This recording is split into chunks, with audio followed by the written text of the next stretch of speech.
presidente venezuelano Nicolás Maduro cobrou êxito no próximo dia 28 de julho. Maduro afirmou que, caso perca, haverá banho de sangue e guerra civil no país.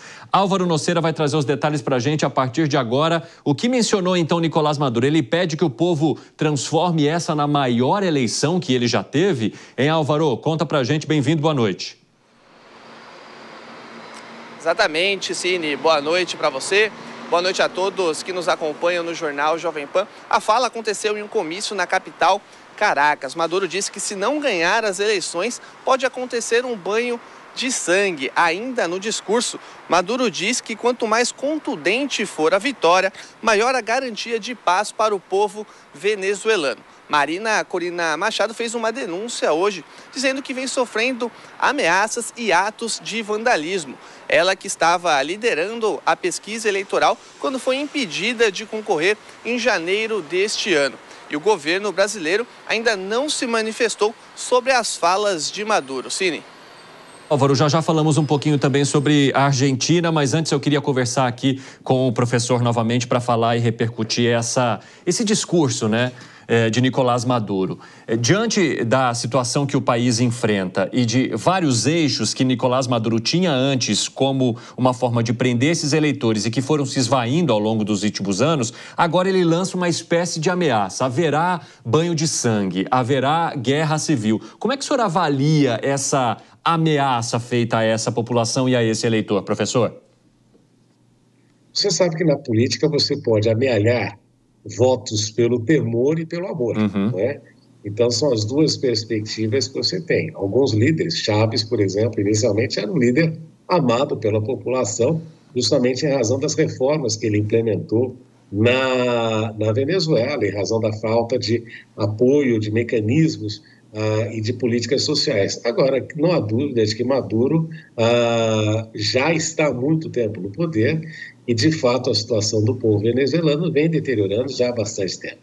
Agora, o grande problema dessa história toda não é somente Maduro, é o que as elites que o apoiam, qual é o interesse delas de ver uma troca de governo neste momento. E você sabe que a grande coisa que Maduro fez foi justamente dar continuidade às políticas de Chávez, no sentido de manter um quadro, uma elite política assentada na questão militar, e isso faz com que ele receba aí um apoio importante desse segmento na sociedade venezuelana.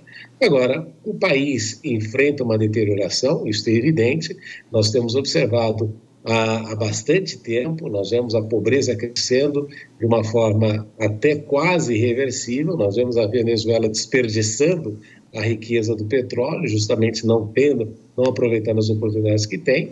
O Maduro, nesse sentido, vai aí querendo utilizar do discurso do medo para justamente evitar que qualquer transformação aconteça.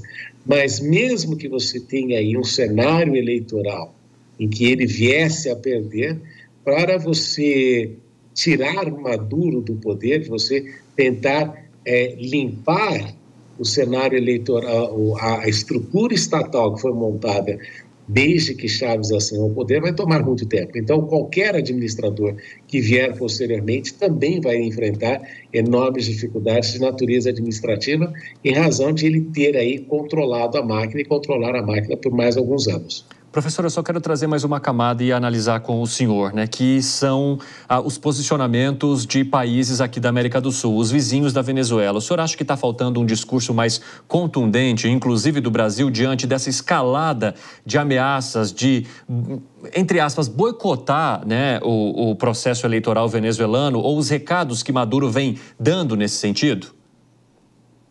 Eu acho que, se nós partirmos do pressuposto até constitucional de que o Brasil não acredita na interferência em outros países, na política em outros países, justamente para evitar que nós soframos a mesma coisa, a postura tem de ser nesse sentido, justamente essa de você não querer interferir. Você pode discordar quando existem ameaças, quando você vê claramente violações de direitos humanos, e você pode se expressar internacionalmente a respeito disso. Agora, a intervenção, a gente sabe que não funciona como se esperaria que funcionasse. Se protesto resolvesse coisas, se sanções resolvessem coisas, a guerra da Ucrânia já teria terminado, Cuba jamais estaria sob o regime de castrista há tantas décadas, e você teria visto isso funcionando de maneiras diferentes. Então, não é somente a fala que resolve isso, é a ação, mas os países também começam a entender que as ações têm muito a ver com seus interesses.